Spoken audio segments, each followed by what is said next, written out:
E aí pessoal, beleza? Então começamos aí mais uma aula. A gente já está chegando no final desse conjunto, desse módulo de atualização do Proxmox 5, né?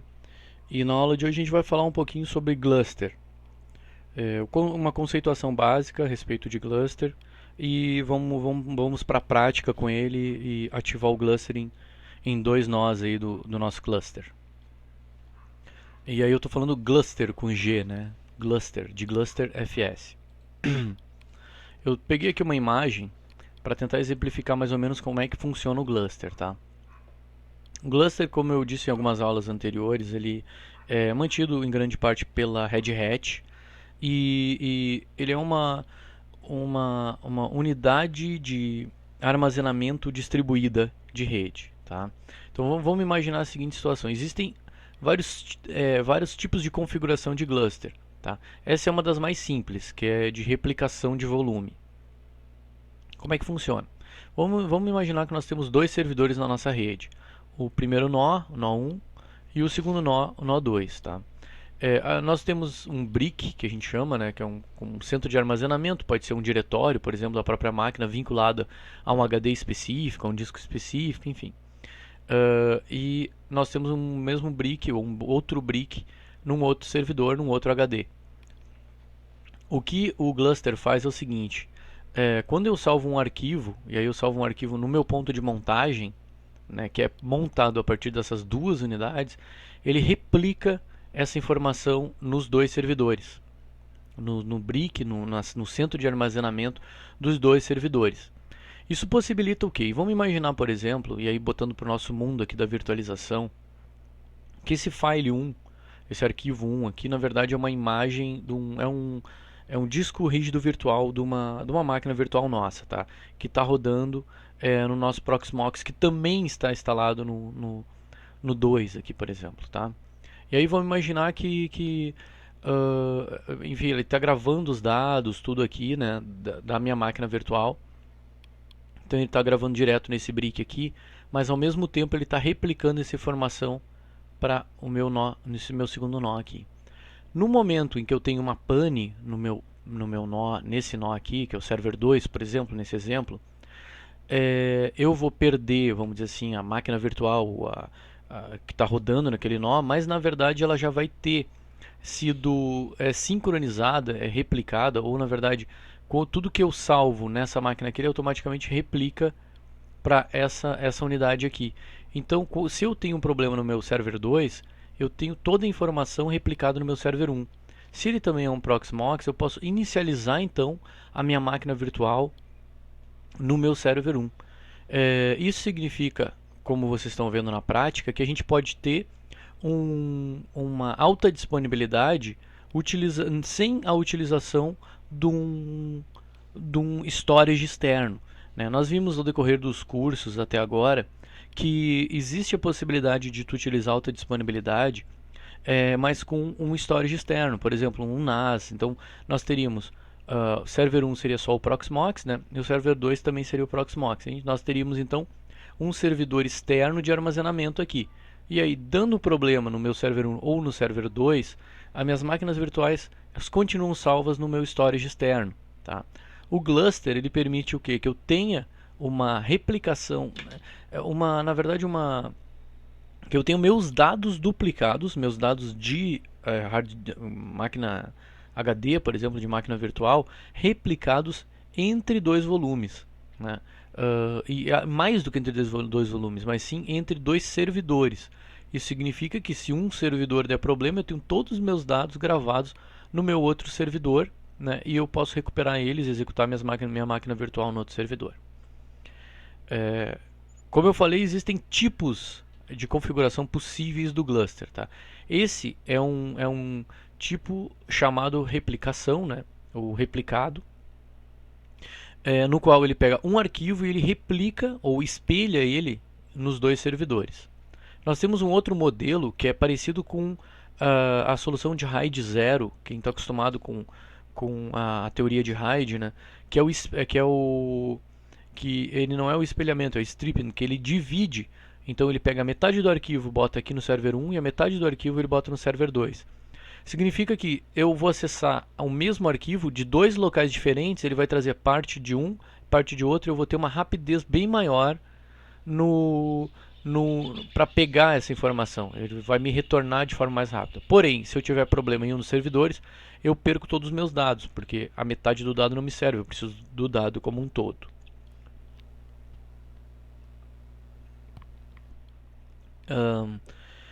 Existe também um outro tipo, que é como se fosse equivalente ao RAID 10 ou RAID 10, que ele é a mistura do replicado com o stripped, né? Então eu tenho uma replicação, em cima dela eu tenho uma divisão. E aí para isso eu precisaria de no mínimo 4 servidores para essa configuração. Essa configuração que a gente está vendo aqui, que é de volume replicado, ela serve muito bem para a nossa solução de virtualização, na qual a gente precisa de um backup. E não, na verdade não é um backup da máquina virtual, não. A máquina virtual, no momento em que eu estou salvando algo dentro do HD da minha máquina virtual, então minha máquina virtual inicializou e está trabalhando. Se alguém salvou alguma coisa lá dentro, ele... Opa, apertei Enter aqui sem querer. Acabei fechando aqui.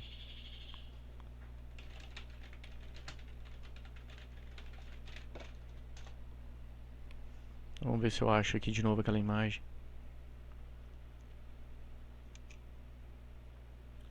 Tá aqui, ó.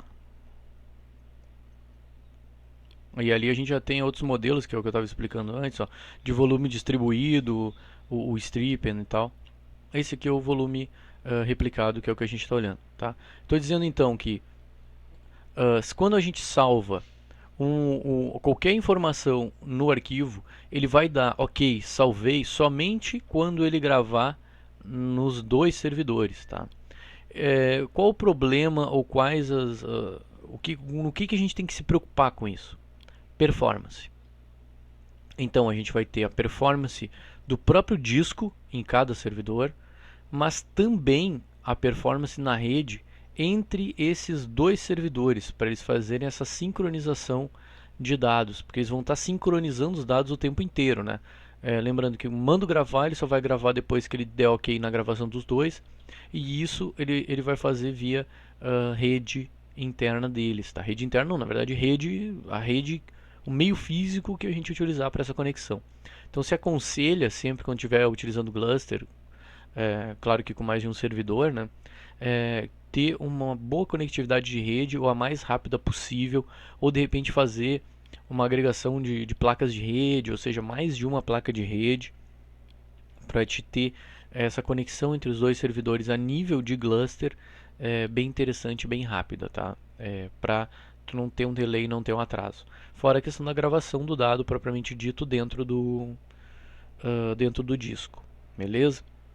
Então essa é a parte mais da teoria, né? Lembrando que esse é um modelo, um tipo de configuração possível do cluster, mas existem outros tipos, como a gente vê aqui, ó, existe o tipo de volume distribuído, deixa eu clicar aqui, e o strip em volume. Então o volume distribuído são dois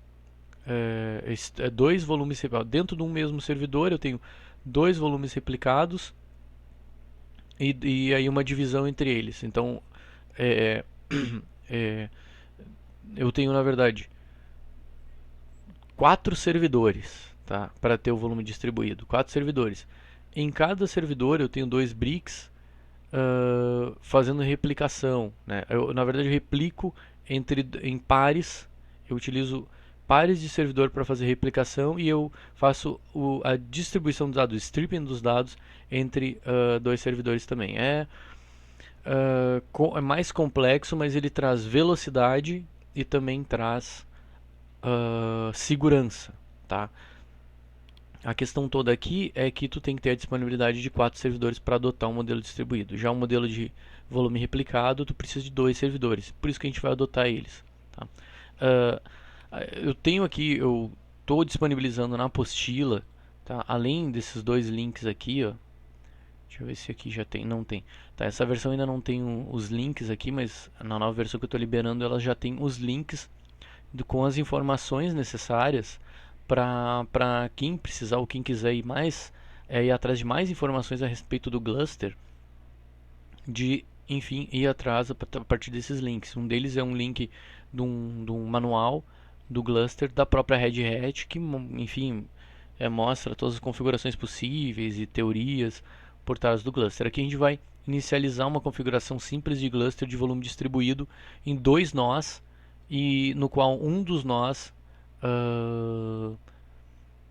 em dois nós, na verdade, né? De maneira simples aqui, em cima de um cluster. Então a gente vai ter dois nós, os nossos dois nós aqui. A gente vai fazer a configuração em cima deles, do volume cluster, e em seguida a gente vai criar um storage do tipo cluster e armazenar uma máquina lá dentro, o HD de uma máquina virtual lá dentro, e a gente vai fazer a migração dessa máquina de um lado para o outro. Essa é a ideia na aula de hoje, tá? Primeiro passo, então, e aí na apostila eu tentei colocar, depois de uma pequena introdução, um passo a passo mesmo, assim, tá?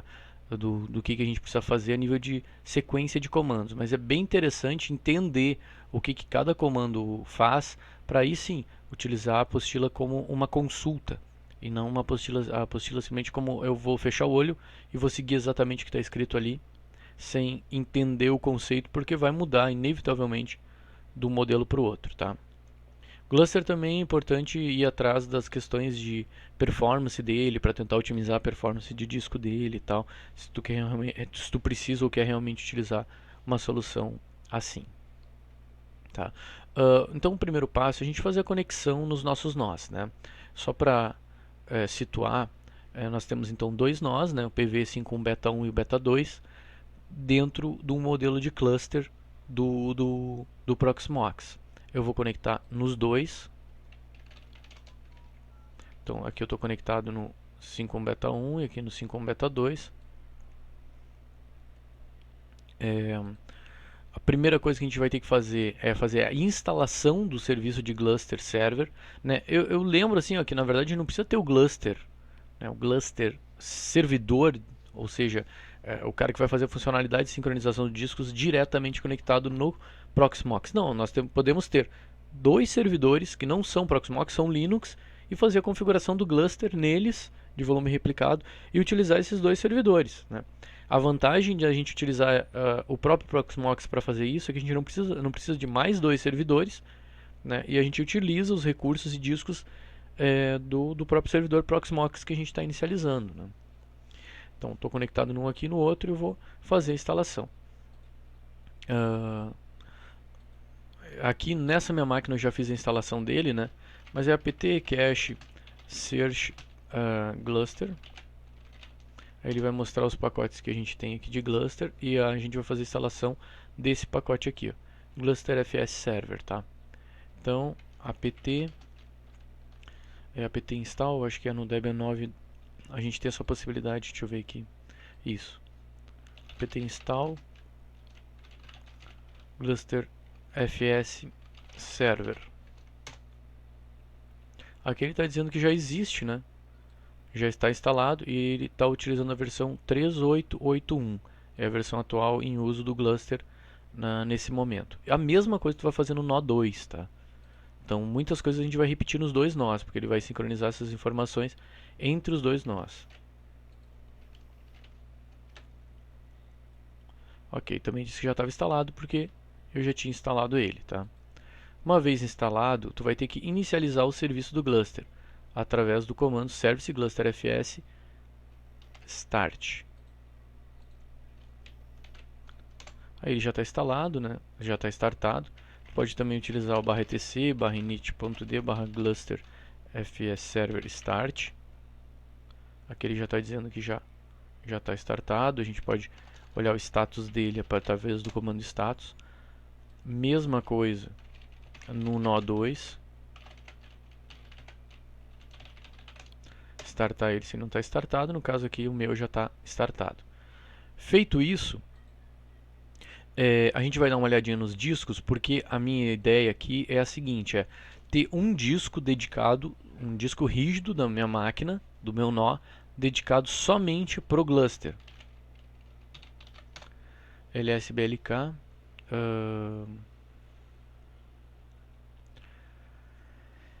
eu tenho que me lembrar que eu tenho então muitos discos aqui na minha máquina do teste que a gente estava fazendo. Eu tenho o VDA, né, que é o da própria partição. Acredito eu que seja o VDB. Deixa eu ver aqui. Tá, eu vou usar o VDB, que é o meu disco secundário, que é um disco de 7 GB, tá? Vou dedicar ele somente para o Gluster, para fazer essa configuração do Gluster. Então a gente vai ter 7 GB disponível para a utilização do Gluster, porque a gente está usando o modelo de replicação de volumes. Se a gente usasse o modelo de stripping de volumes, ele duplica os dados. É igual o conceito de RAID 0 e RAID 1, onde a RAID 0 ela é o espelhamento, é o modelo modo stripping, e o RAID 1 é o modelo espelhamento, tá? Então vou dar um fdisk /dev/vdb e vou criar uma partição do tipo Linux normal, tá? Que eu já tenho uma partição criada, mas eu vou deletar essa partição. Ok, agora não tenho partição nenhuma. Agora eu vou criar uma nova partição usando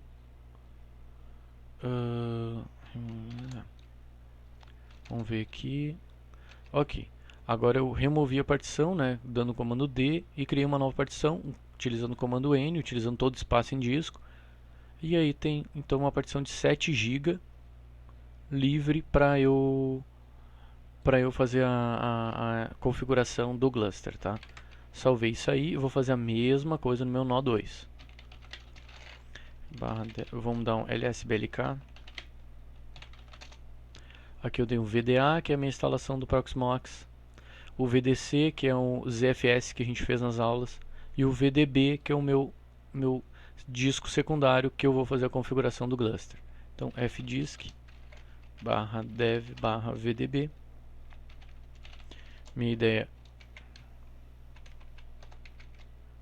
A minha ideia aqui é deletar essa partição existente, para isso eu uso o del.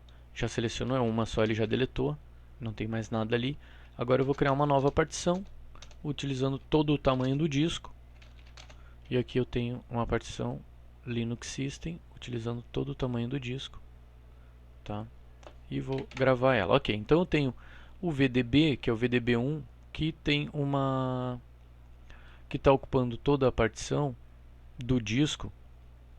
É uma partição que ocupa todo o disco, desculpa, em torno de 7 GB, e eu vou usar ela para a criação da configuração do nosso cluster nos dois nós, tá?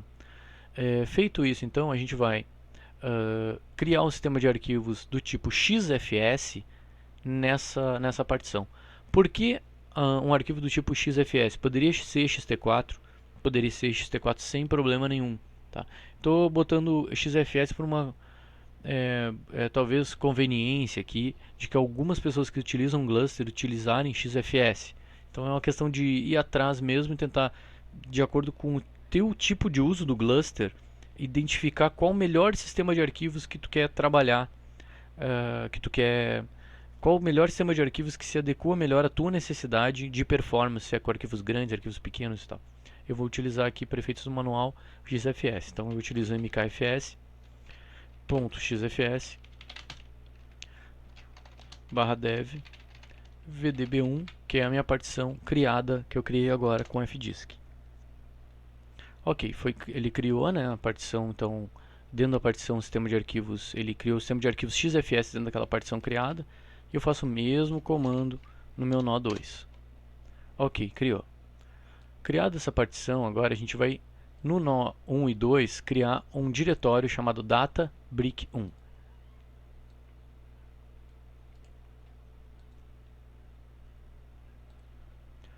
Tanto no nó 1 quanto no 2. Então a gente vai criar um diretório data e depois dentro do diretório data o diretório brick1. Porque esse é o brick, que é a nomenclatura que o Gluster utiliza para definir local de armazenamento, tá? Depois a gente vai montar esse brick1, a gente vai montar esse VDB1 que a gente criou com o XFS para dentro desse /data/brick1. A gente vai fazer isso aí nos dois nós.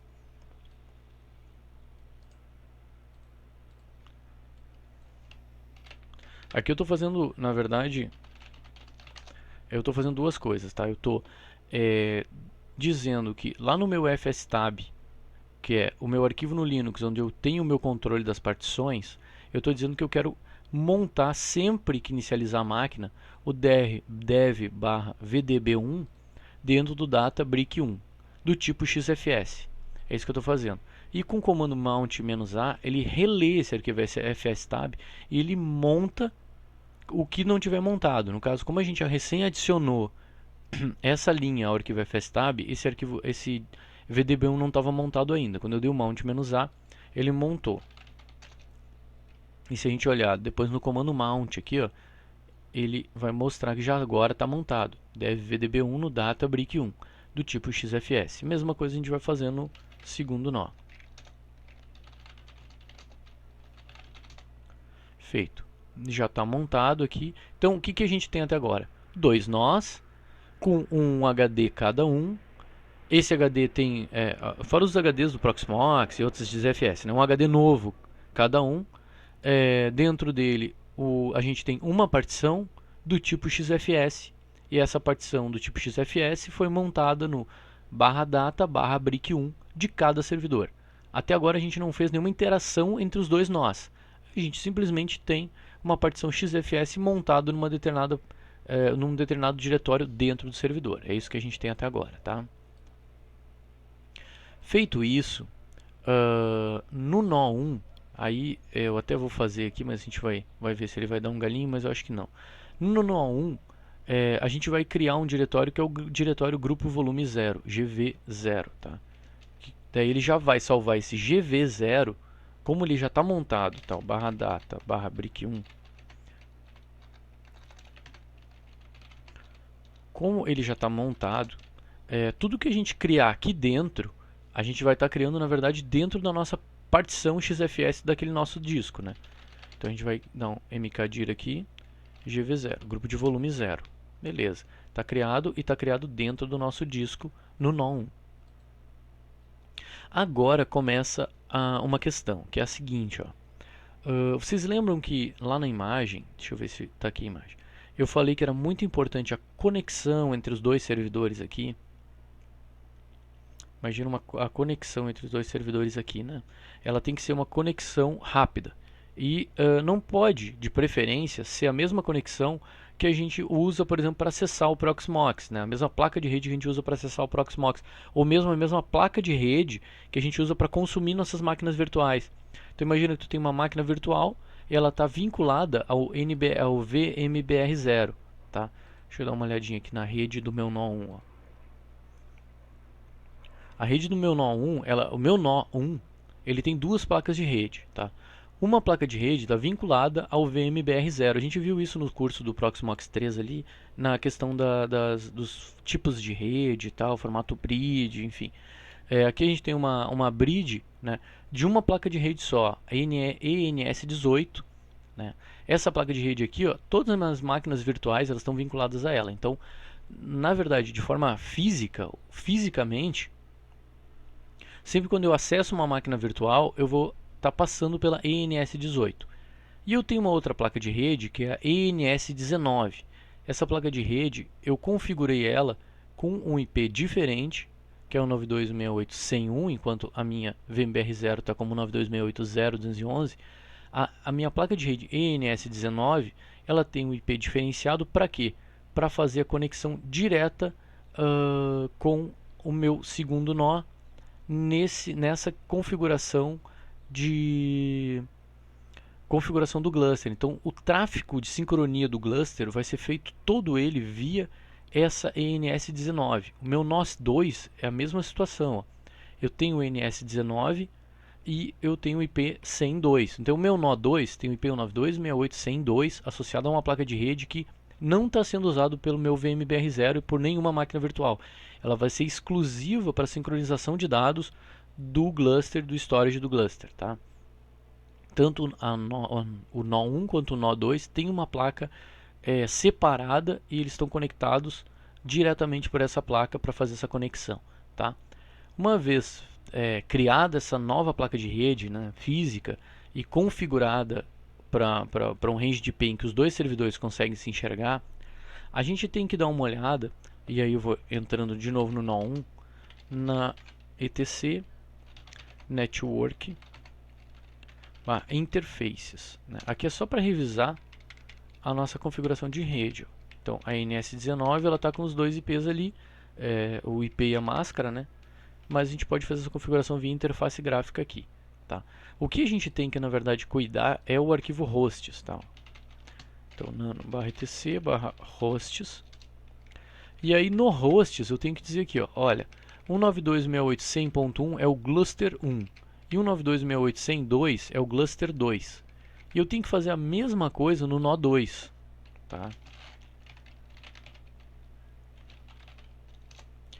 Que é onde eu digo que o cluster 1 é o 100.1 e o cluster 2 é o 100.2. Para ele o quê? Quando eu estiver dizendo, olha, eu estou no nó 2, tá? Eu quero saber quem é o cluster 1. Ele vai saber que ele vai ter que utilizar um 92.168.100.1 para fazer isso. Para não ter perigo dele pegar um 92.168.0.211, que é o IP do VMBR dele, e fazer e começar a sincronizar os dados do disco através de uma outra placa de rede. Então a gente vai sempre usar essa nomenclatura aqui. Cluster 1 é o 92.168.100.1 e ele vai utilizar a placa de rede específica para fazer aquele tráfego de rede entre os discos, né, entre a configuração de cluster, tá?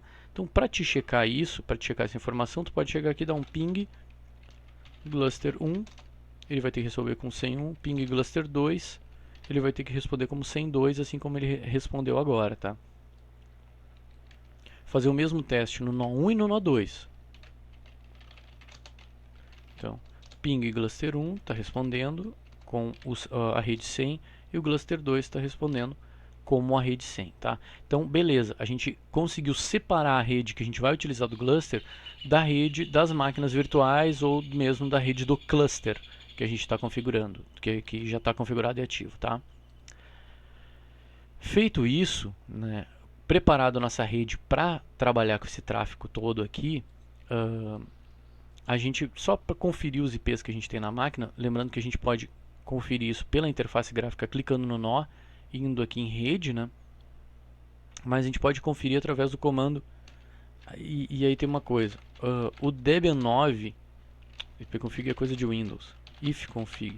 O Debian 9 não tem, por padrão, instalado o ifconfig, que é aquele comando que a gente dava para descobrir ali o IP.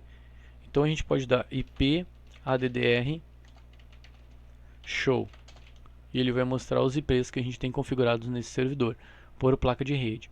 A NS19, a gente tem IP 192.168.100.1. Fazendo a mesma coisa no nó 2, a gente vai ver que ele tem o 92.168.100.2. Vamos fazer aqui IP addr show. Deixa eu ver se o show em NS19 funciona. Sim, funciona. Então, se eu sei qual é a placa, é só dizer ENS19, né? IP addr show NS19, que é o nome da placa. Ele vai dizer aqui, vai dar as informações dela e a gente tem o IP 100.2 aqui. Feito isso, então a gente tem certeza que a máquina está configurada com a rede separada e a gente pode partir para a próxima etapa, que é a configuração do cluster em si. Tá? No nó 1, né, esse comando que a gente só vai dar no nó 1. Tá?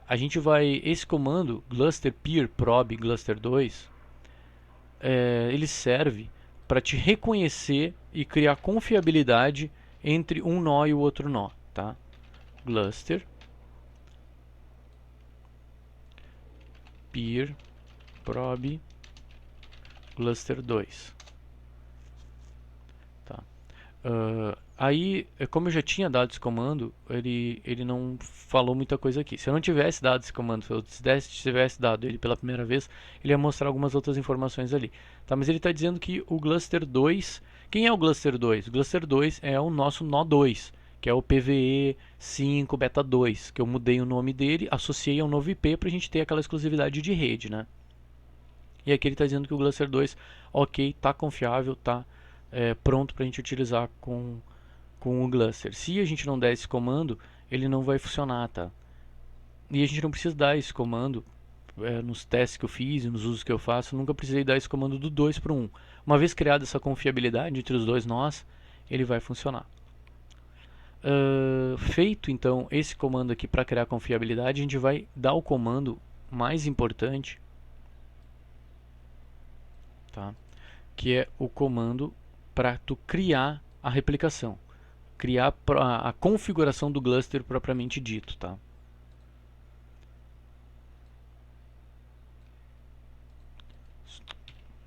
Um pouquinho que tem um erro na cópia do comando aqui. Nem vou copiar, vou escrever o comando. Então, aqui que a gente vai fazer a configuração do tipo de replicação que a gente vai utilizar no Gluster. No nó 1, eu geralmente faço isso no nó 1, tá? E ele vai replicar as informações para os dois nós. Gluster volume create.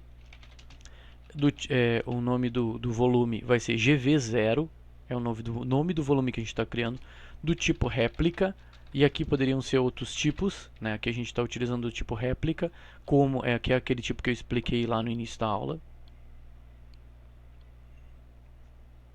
É o tipo que faz aquela sincronização e tal dos dois discos, que necessita só de 2 servidores. A réplica vai ser de 2, né? 2 servidores. E aí a gente coloca então, o primeiro servidor é o Gluster 1, esse é o nome do primeiro servidor. E o caminho da onde ele vai armazenar esses dados. Data barra brick. Escrevi errado o brick. Brick1 barra gv0. E o Gluster 2, que é o outro servidor. 2 pontos. Barra data. Barra brick1 barra gv0. Ok, ele criou então um volume GV0, tá? Feito isso com esse comando já é o suficiente para ele fazer, dele criar essa configuração do Gluster entre os nossos 2 servidores e já começar a fazer a sincronização dos dados, mas ainda não. A gente tem que startar esse volume e a gente starta ele através do Gluster volume start GV0, que é o nome do volume. Ok, inicializou com sucesso. Quais os comandos que a gente pode monitorar isso? Que a gente pode usar para monitorar isso?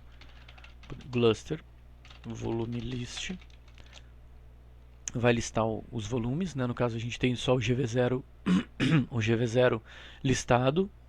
Gluster volume info, ele vai mostrar mais detalhes sobre o nosso volume, tá? O tipo dele e tal, né? Os bricks que fazem parte desse volume, que é o nosso Gluster 1 e o Gluster 2, tá? E o Gluster Peer Status.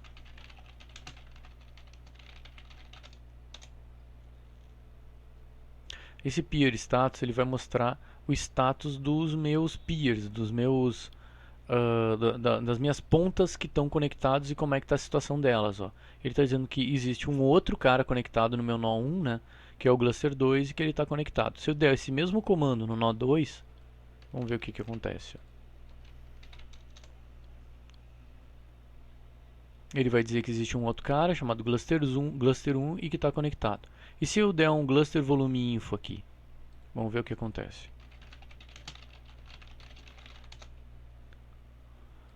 Ele vai já... tu viu que aqui eu estou no nó 2, tá? Aqui no nó 2 a gente não precisou dar aquele comando.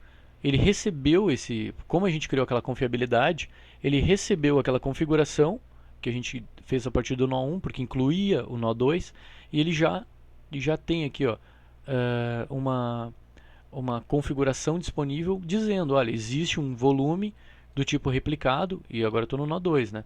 Entre os 2 bricks aqui, e que está ok, está funcionando. Então nesse momento a gente já tem o Gluster em funcionamento nos nossos 2 nós, pronto para replicação de qualquer informação, tá? Então assim, se eu chegar, por exemplo, aqui no meu barra data barra brick1 barra gv0 e der um ls, ó, ele já existe o GV0 ali criado no meu nó 2. E lembrem que a gente não criou o GV0 no nó 2, tá? Então a gente já está com o Gluster ativo aqui, beleza? E está pronto para fazer a sincronização dos dados, tá? Ah, mas então se eu salvar os arquivos diretamente aqui no meu diretório, ele vai fazer essa sincronização? Na verdade não vai fazer essa sincronização se tu salvar algum arquivo aqui direto, tá? Porque tu precisa montar aí essa unidade através do Gluster FS, através de uma montagem específica. Tu não precisa te preocupar com essa questão de montagem específica, porque a gente não vai montar essa unidade, a gente só vai ativar o recurso do servidor como a gente fez agora, tá? Ela está ativa, tá. Agora o que a gente vai fazer? A gente vai ir no nosso lá Proxmox, né? A gente vai até aqui no Data Center e a gente vai incluir um storage do tipo Gluster. É isso que a gente vai fazer. Então a gente vem aqui em Storage, adicionar, e a gente vai adicionar um storage do tipo Gluster FS. ID, né? Gluster aula, servidor 192.168.100.1, servidor secundário 192.168.100.2. Aqui tu tem que ver, né? Porque o teu servidor Proxmox vai ter acesso ao 100 e ao 100.2, mas se for um outro servidor, daí tu vai ter que criar um mecanismo para ter acesso a esses IPs, senão tu vai ter que colocar um outro IP que tu tenha um acesso a esses servidores. No caso, como o próprio Proxmox é o Gluster, a gente não tem nenhum problema em usar o 100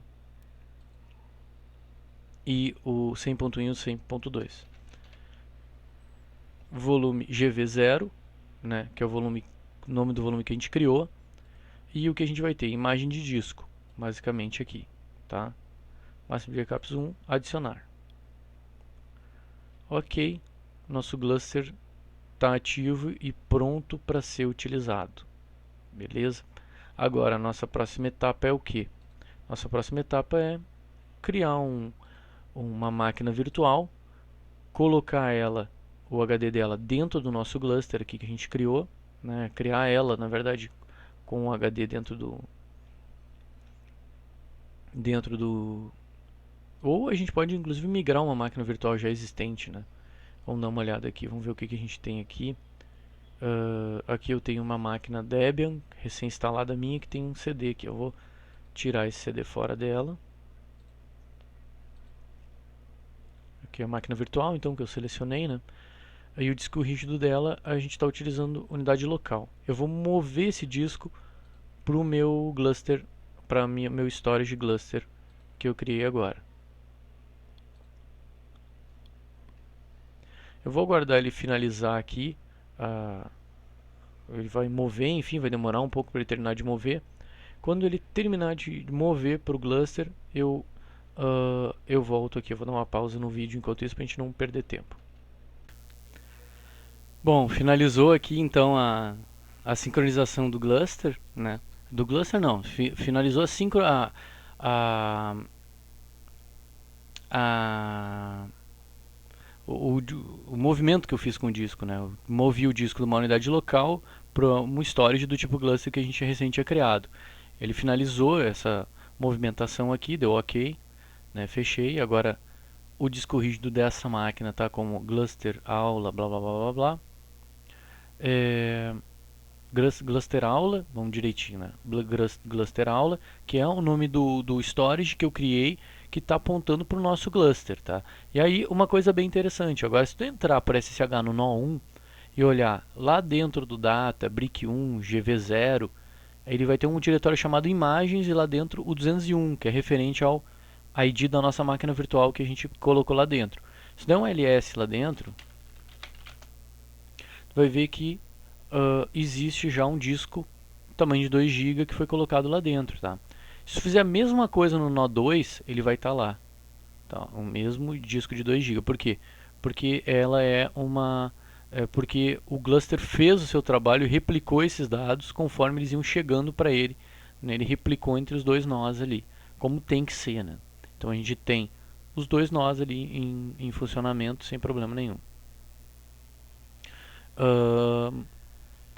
Feito isso, essa máquina aqui, ela está então no nosso em cima, né, o disco virtual dela está em cima da nossa unidade, da nossa configuração de cluster que a gente fez. Eu vou esperar ela inicializar aqui. E ela inicializando, eu já vou fazer uma migração online dela para o nosso segundo nó do cluster.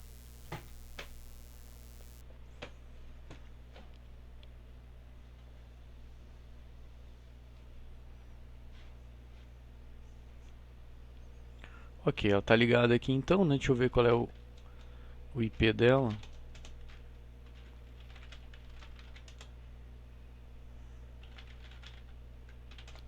O IP dela é o 9268.043. Peguei ele para ficar pingando nela aqui.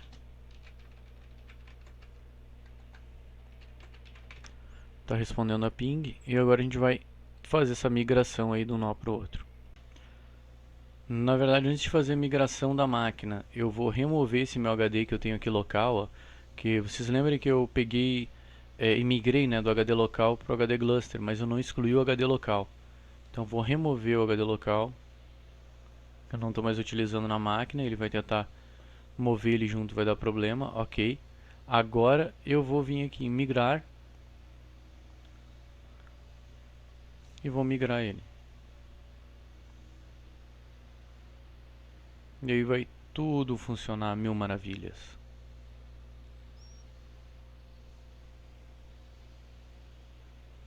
Vamos ver como é que está o nosso resultado do nosso ping aqui. A máquina ainda está respondendo.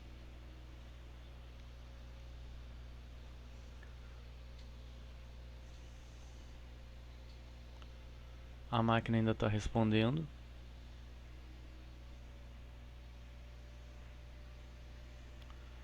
Migração completada. Ele deu uma pausa aqui no ping, mas já retornou. Então, migração status completada. Então eu ia migrar ela ali, mas é que daí não ia funcionar, ia dar erro no primeiro momento, porque só para deixar bem claro, né, que eu tinha uma máquina do tipo local, né, com o storage local, que era essa daqui. Aí a gente pegou o HD aqui e a gente moveu o disco pro nosso storage do tipo cluster, né? Só que quando a gente fez isso, eu não excluí o disco anterior, que estava como não usado ali. Então, se eu tentasse migrar a máquina daquela maneira, a minha máquina virtual daquela maneira, eu ia ter problema, porque ele ia tentar migrar um não usado junto, que era um disco do tipo local. E aí eu ia ter problemas de migrar um disco do tipo local, ia ter que tentar fazer aquilo ali via console texto e tal. Não era essa a intenção, era migrar de maneira mais rápida, né, e mais tranquila, e a máquina ligada. Então eu só excluí aquele disco que antes era o disco original dela, antes da gente migrar ele para dentro do cluster. E ela ficou ok, pronta para ser migrada, e foi migrada pro nó 2 sem problema nenhum. Agora eu vou novamente migrar minha máquina pro nó 1, só pra gente abusar aí da sorte, né? Então seleciono a minha máquina virtual em sumário aqui. Seleciono a minha máquina virtual, vou no botão migrar, digo quem é o destino, é o nó 1, né, é o único que eu tenho, e clico em migrar. Vou abrir o ping aqui, ó. Ping para minha máquina está respondendo, e ele vai iniciar o procedimento de migração, né? Lembrando que é uma migração do tipo online, então ela vai ficar mais lenta em alguns momentos, enquanto estiver no procedimento de migração, mas ela não vai deixar de responder por muito tempo. Ok, completou e diz que o tempo de downtime ali foi o tempo, na verdade, de 52 milissegundos de tempo de downtime, né? O tempo que que ela deixou de responder, 52 milissegundos, e o tempo de migração foi 21 segundos, e a minha máquina virtual novamente está rodando no meu nó 1. Isso então, isso demonstra a possibilidade que nós temos de, sem utilizar um storage centralizado, utilizar as opções de migração, por exemplo, de máquina, e as vantagens de tu ter um storage centralizado sem precisar realmente ter um storage centralizado, usando as configurações de cluster, tá?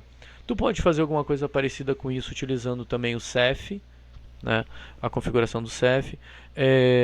Tu pode fazer isso também utilizando o DRBD, só que o DRBD, como eu disse lá no início desse nosso módulo 5, ele foi descontinuado, ou a Proxmox, não é que foi descontinuado, na verdade a Proxmox tirou o suporte desse pacote, então teria que instalar ele direto pela fornecedora lá, Lintbit ou Limbit, fazer a instalação direto por ele. Então fica mais tranquilo tu utilizar o Gluster, ferramentas como o Gluster ou como um Ceph, que tu tem essas funcionalidades todas aí. Desculpa. Então é isso, tá, que eu queria mostrar do Gluster, mostrar das possibilidades de utilização do cluster de 2 nós do Proxmox, né, toda a configuração que a gente fez ali do Gluster. Acredito que agora lendo a apostila ou se baseando nos comandos aqui, tu entendendo o que cada comando faz, fica mais tranquilo de tu fazer as alterações conforme a tua realidade e a tua necessidade aí, né? Lembrando que eu sempre aconselho fazer a otimização do cluster o máximo possível para ganhar performance, e a questão da divisão das redes ali é importante para te ter uma rapidez nessa sincronia dos dados. Beleza? Então a gente vai agora para a nossa última aula, que a gente vai tratar de HA. Nós vamos incluir um novo nó ao nosso cluster, e depois de incluir um novo nó ao nosso cluster, nós vamos ativar o HA de alguma máquina e fazer os testes de HA. E na verdade não tem grandes modificações do HA, da alta disponibilidade, né, para a versão 4, mas ele tem alguns recursos que agora estão disponíveis via interface gráfica. É isso que a gente vai tentar fazer. Beleza? Até lá e um abração.